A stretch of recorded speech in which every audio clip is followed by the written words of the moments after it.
안녕하세요. 빚 3억 4억을 내서 집 사는 게 아무렇지도 않은 게 지금의 시대가 돼버렸습니다. 그런데 결국은요, 저렇게 3, 4억 빚 내서 아무렇지도 않게 집을 사는데 문제는 그 집이 매우 꼭지에 매우 높은 가격일 때 샀다라는 게 문제라는 겁니다. 그리고 저로 인한 충격은 올 수밖에 없다라고 봐야 됩니다. 한국에 제2의 IMF가 온다 안 온다? 온다라고 감히 말씀드립니다. 1994년에 미국이 기준금리를 올렸고요.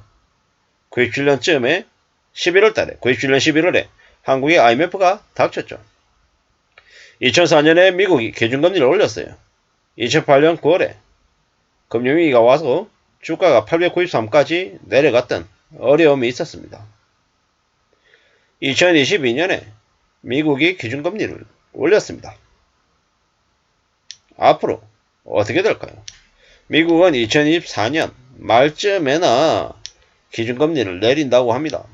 내년 말요. 대략 한 2년 이후부터 경제위기가 한국에 닥칠 것 같습니다. 꽤 충격적인 상황들이 생길 것 같다라고 보면 맞겠습니다. 많이 우려스럽고 많이 염려스럽죠. 어쩌려고 이러는 걸까? 괜찮을까? 참 많은 생각들을 해봐야 합니다. 이게 뭔가 싶어요. 어떻게 될까요? 어떤 상황들이 앞으로 벌어질까요? 많은 우려, 많은 염려, 많은 두려움이 늘어나고 있습니다. 무리하게 빚을 내서 집을 샀다라고 하면 그건 결국에 문제로 터질 수밖에 없다라는 겁니다. 사는 건 쉽지 않습니다. 많이 어렵습니다.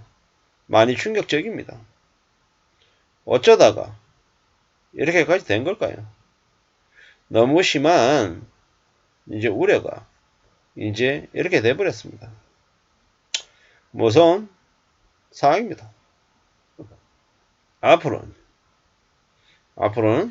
더 큰 우려가 터져 나올 거다라고 봐야 됩니다. 집값이 오늘 가장 싸다고요?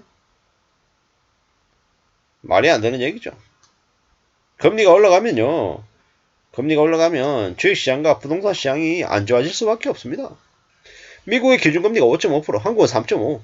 이때까지 미국보다 한국의 기준금리가 낮았던 적이 없습니다. 잠시 잠깐 빼고요.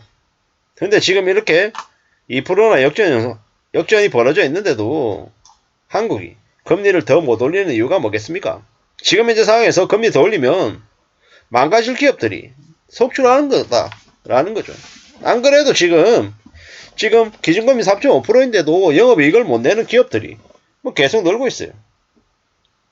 이게 뭔가 싶은 거죠. 앞으로 얼마나 많은 사람들이 저로 인한 충격을 겪게 될까요? 시중금리가 껑충 뛰면 이제 미치는 거죠. 답이 없을 거다 라고 봐야 됩니다. 참 무서운 얘기입니다.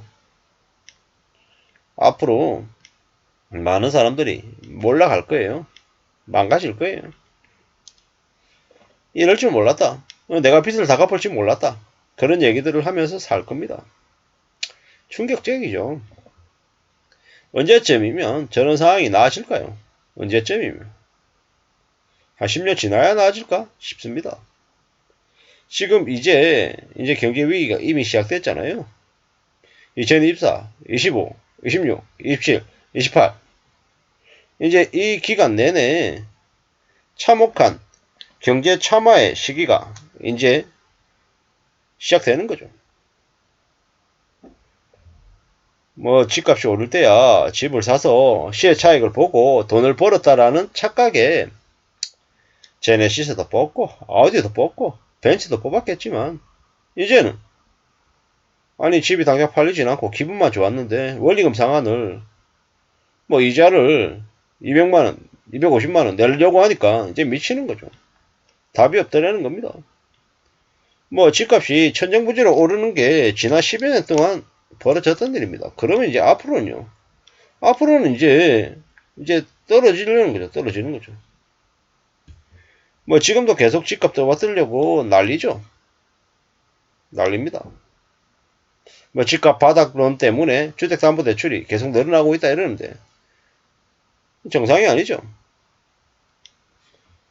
뭐 얼마 전에는 관악구에 뭐 외진 거래가 5배 이상 늘어났다. 뭐 집값이 뭐 올라간다. 꿈틀꿈틀 막 이러고 있는데 개소리 하지 말라 그래야 됩니다. 왜냐? 저거 전부 다 신고잖아, 신고. 등기 현황이 아니라는 겁니다. 저 가짜 거래를 어떻게 하려고 저러는 걸까? 참 어처구니가 없죠. 뭐 이제 다 사기입니다, 사기.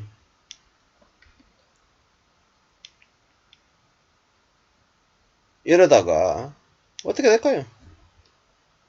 뭐 언론이나 유튜브나 뭐 지금 집을 사야 된다고 떠들어대는 놈들, 당신들 많이 살아.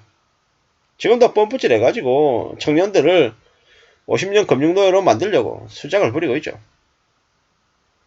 부동산 카르텔, 건설사, 금융기관, 언론사도 다 개판이죠. 지금 현재 고물가, 고금리, 저성장, 매수의 적자, 재정 적자, 뭐 월급은 제자리 걸음이 아니라 되려 가처분 소득이 줄어드는 감소 상황. 이런 상황에서 무슨 집을 삽니까? 오죽하면 한국은행 총재도 집을 사지 말라고 경고를 하는 게 지금인데요. 윤석열 정부가 투기를 조장해서 뭐 투입구들이 온 동네를 다 쑤시고 다니고 있는 게 지금이에요. 이게 뭔가 싶은 거죠. 좀 정상이 아닙니다. 윤석열 대통령이 왜 대통령이 됐습니까? 문재인 정부 때 폭등한 부동산 정책 때문에, 부동산 때문에 사람들이 문재인 이러면 고개를 절레절레 돌리죠. 집값을 저렇게 미친듯이 올렸던 부동산 강풍의 주범을 문재인이라고 지칭할 정도입니다. 아니겠습니까? 맞다라는 거죠.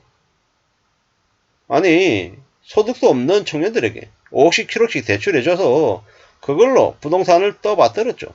부동산 교란 세력들을 제대로 처벌하지 않고 나몰라라는 탓에 정권이 이제 국민의힘으로 넘어간 거죠. 지금 국민의힘은요, 윤석열은요, 마찬가지죠. 투입꾼들을 위해서 계속 정책을 풀고 있고 지금도 집값 시켜서 집값 올려서 뭔가를 만들어 보려고 계속 그러고 있죠. 나중에 2024년 4월달에 총선에서 어떤 결과를 맞을까요? 참 어처구니가 없죠. 이래저래 경제는 엉망이 되어가고 언론에서는 부동산 관련해서 계속 이제 호구 잡아가지고 떠넘기려고 수작을 부리고 있습니다. 정신 바짝 차려야 됩니다. 사는 게 더욱더 우려스럽고 염려스럽습니다. 정말 조심 또 조심하면서 살아야 되겠습니다. 감사합니다.